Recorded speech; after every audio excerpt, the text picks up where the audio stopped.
Hi guys! For today's video, samahan nyo kami sa aming biglaang gala. But first, breakfast muna sa 7-Eleven. Kaya rason, bakit kami gumala? Wala, gusto lang namin patunayan sa ibang tao na ang tingin sa amin ay mayayaman na. Talagang mayaman kami. Kaya gagala kami ng gagala. Charot, huy, hindi ka para mang-away ng ibang tao dito. Joke lang bitaw. Oy, gumala kami dahil walang pasok and deserve namin gumala dahil napapautangan naman yung ibang tao. So, deserve din namin para sa sarili namin to. Anyway, ito na yung Marilaki Twisties. Yan, papasok na kami dyan. And as you can see, medyo traffic na siya kasi marami paakyat ng bundok. Yan, ayan. Alam nyo ba, pag pumunta kayo ng Marilaki, expect nyo na mga couple yung mga nagra-rides doon. Kaya kung ayaw mong makakita ng mga magjowa, naiirita ka at hater ka, huwag ka nalang pumunta ng Marilaki. Pwede ka pumunta doon, siguro gabi. Kasi madilim, di mo sila makikita. Feeling ko ngayong iba dito dinadala yung mga kabit nila, nagra-ride sila. Buti na lang naka-helmet. Dami pa namang nagpipicture sa tabi. Ang negative ko mag-isip, pero legit. Anyway, ito yung papasok sa famous na twist sa Marilaki. Kapag Sunday, ang dami dyang nagtitricks. Yung parang umiilaw na yung tuhod nila. Hindi ko alam kung paano nila nagagawa yun. Yan, lalo na dito. Sheesh! Sobrang paliko yan. Pakabig na pakabig. Sobrang dami dyang nagpipicture pag linggo. Ewan ko lang ngayon, bakit wala. Siguro dahil Sabado nung time na yan. Tapos, Holy Week pa. Baka naka-day off din sila. Sobrang daming mga motor namin na nakakasabay. Yung iba may mga dala silang pets. Namimiss ko tuloy si Melchor. Tapos sobrang lamig na ng weather dyan. Tapos ito pala, ito yung papasok na kami ng Mahogany Nature Camp and Resort. Kung alam niyo yung Manukan sa Marilaki, sa taas lang to nung Manukan na yun. So sobrang lapit lang niya. Ito ay out of the plan. Kasi dapat bibisita lang kami dito dahil kilala nila yung may-ari. Boss ni Papa P. Kaso natumba kami ni Ate Anet.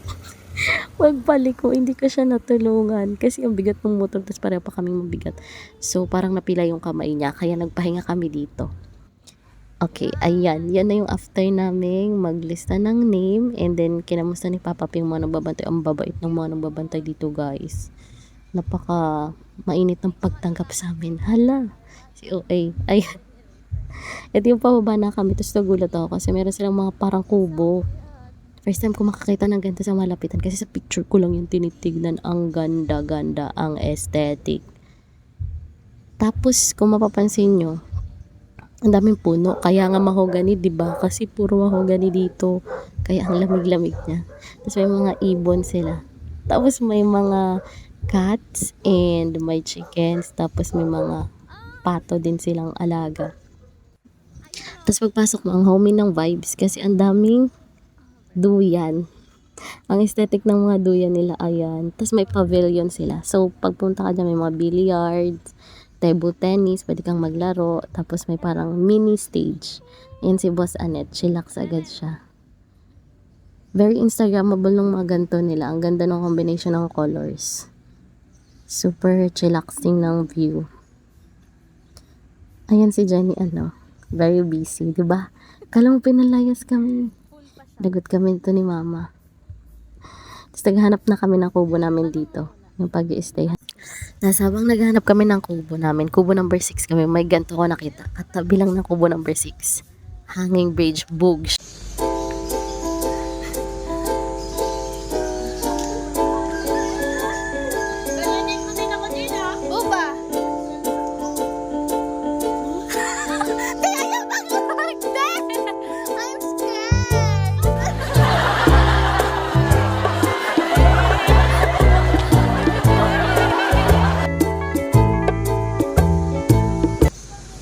Okay na, te? And after the hanging bridge, nag-pictorial muna si Boss Annette at si Jen. Ito naman ako, ayan. Kung nakikita nyo yun dyan, nilalagay mga tent. Kasi puno na yung kanilang Tent mga placement. Placement for tent. Hindi ko na alam. Yan. Meron silang lagayan talaga para iwas punit. And mas safe. Elevated siya. Tapos ito yung pool. In front lang siya. Sige lang, go na.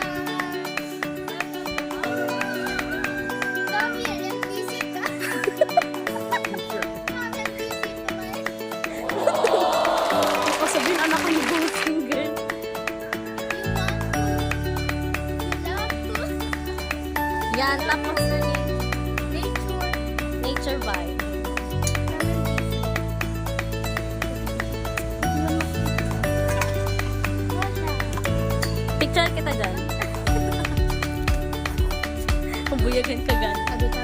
Ayan yung pogi namin, boss. Ayan o, sample. Sample ng ganyan. Ang ganyan. Ganyan siya. Tapos ganyan.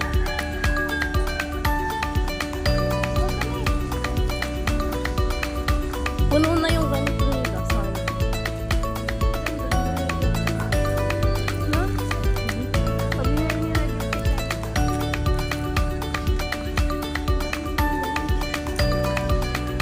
Papa P.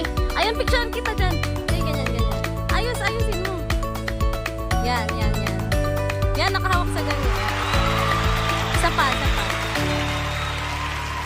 Yan. Kunyari na kayo po. Yun na.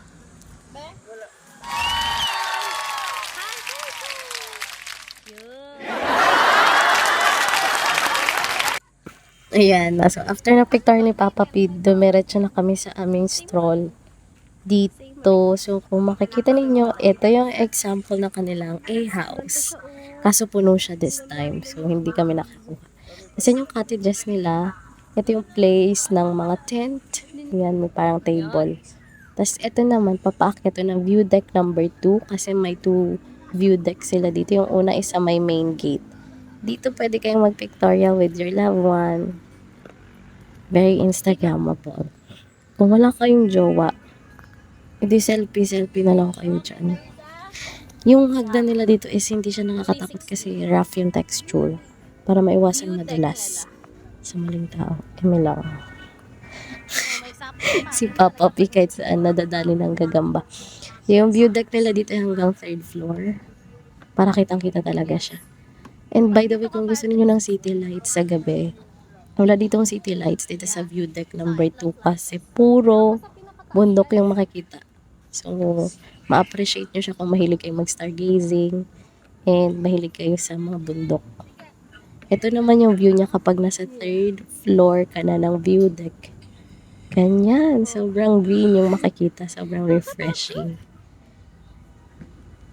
Diba? Parang bukid nun, low-key. Ganyan yung style niya. Sobrang green lang yung makikita mo, tapos mga huni ng ibon yung maririnig. Fresh. Hi, boss. May sea of clouds dito pero pag madaling araw. Paggabi. Wala palang city lights kasi bundok yung makikita mo.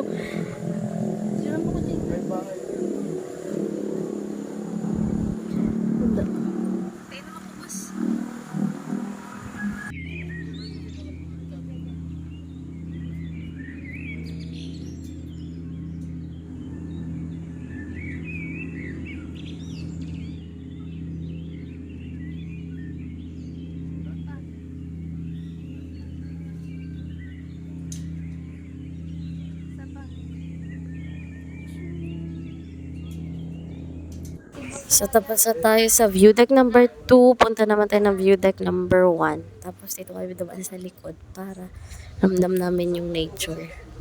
Ganyan siya, puno-puno siya ng puno. Una mo. Para makitang may kasama ako. Mag-hi ka din, Papa P. Hello, welcome to Mahogany.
Dito pala guys ay may court, may basketball court. So pwede kayong maglaro ng basketball game dito. Ayan. Pag akyat mo dyan, di ko na na-videohan yung pinaka-court pero malaki siya. Malawak siya. Bagay na bagay siya for like tropa banding. pwede kayo dyan maglaro. Tapos may mga hagdan. Syempre kasi papunta tayo sa view deck number 1. Ganyan yung hagdanan niya. Rough din yung texture para hindi kayo madulas. Tapos maganda siya kasi homey yung vibes kasi madaming tanim. Yung plantita. Mga plantita lovers dyan. Yan. Tapos maraming cottage dito na pwede nyong i-rent. Ito yung Kaya mamaya, utos sa baba. Pwede kahit saan. Lahat. Meron dito, naakitin tayo. Tignan muna tayo. Pag pumunta kayo dito, pwede kayo picture dito. Ayan. Sige be, dapa ka daw be. Dapa ka. Mermaid type. Okay, 1, 2. Yan. Akit tayo dun sa view deck. So, meron silang dalawang view deck. Yung isa sa likod. Sa may harap. Maraming kubo. Good for, I think, mga 7. Dami nilang kubo, magaganda yung kubo nila. Yes. Tapos, View deck ulit. Dalawa pala yung view deck nila dito.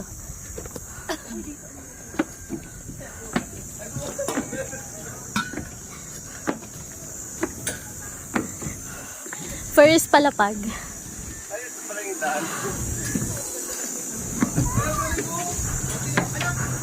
Ubi! Ito yung second view deck nila. And sa view deck, may upuan.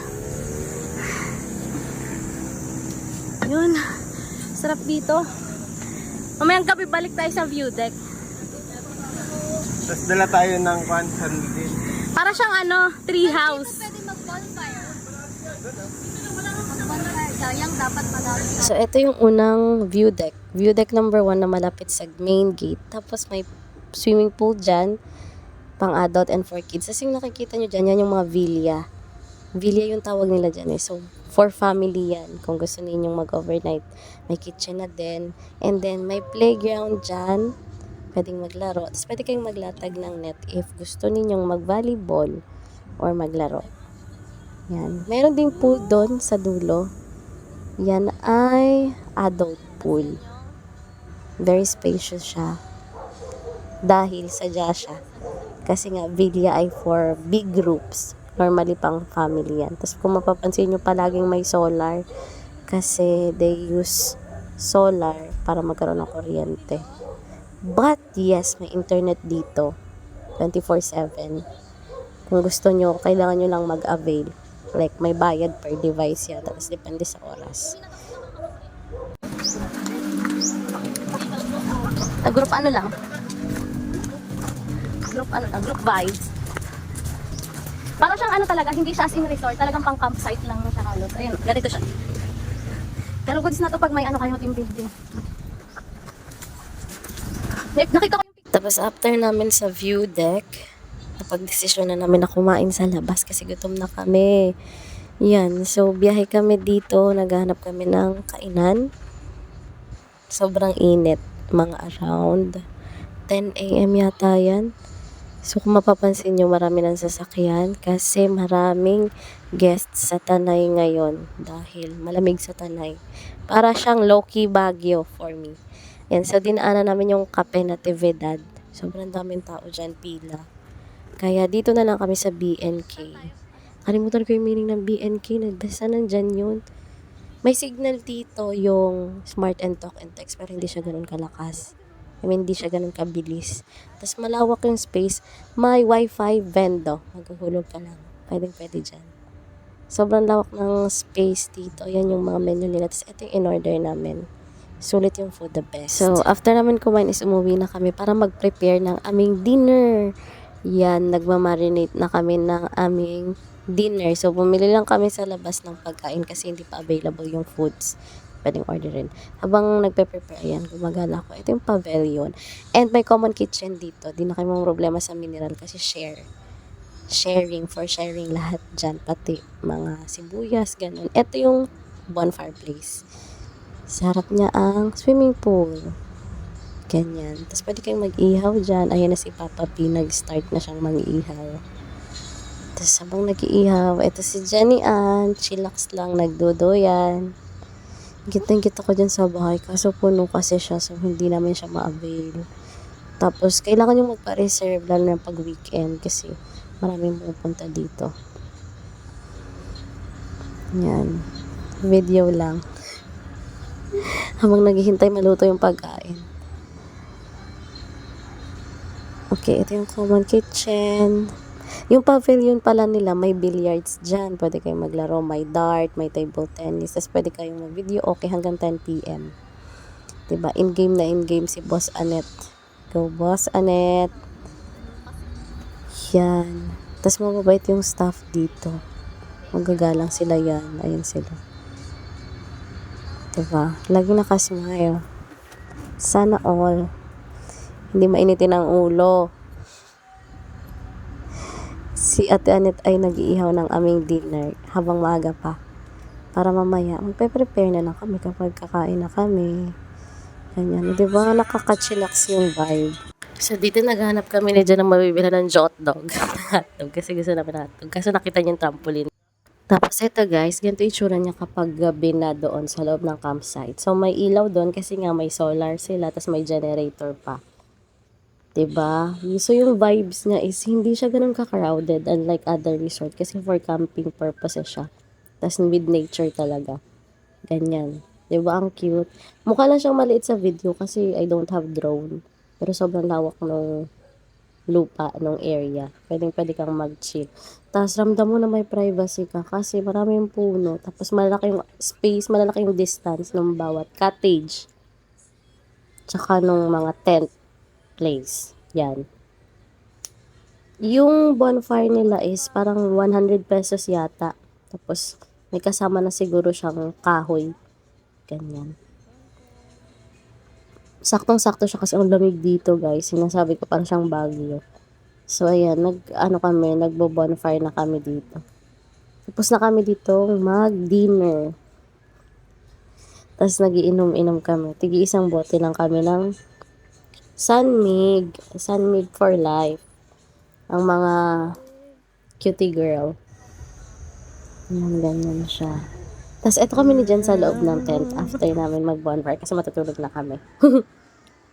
And fast forward, morning na guys. Inabangan ko yung sea of clouds.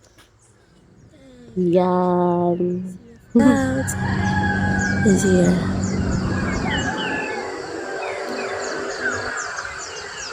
Ayan guys, may extension pa talaga tong camp na to kasi hindi ko na-visit. Mas maganda daw doon. Ang dami kong hindi na video na ginawa naming activities. But ayan, bigyan ko na lang kayo ng parang montage.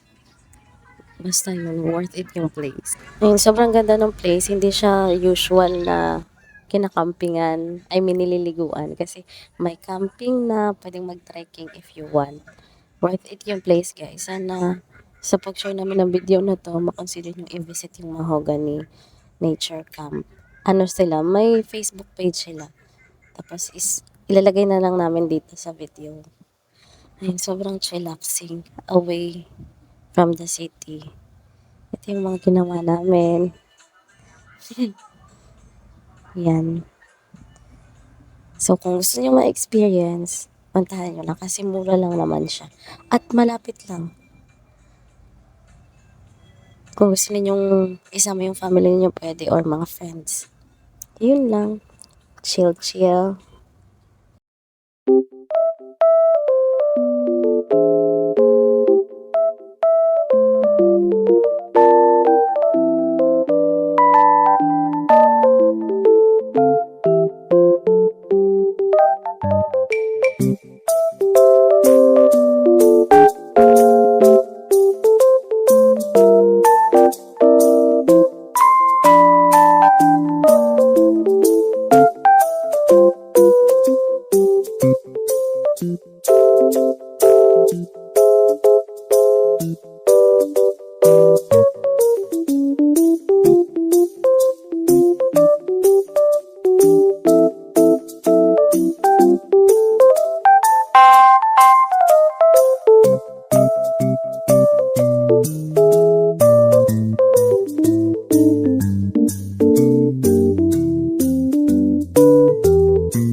Bye.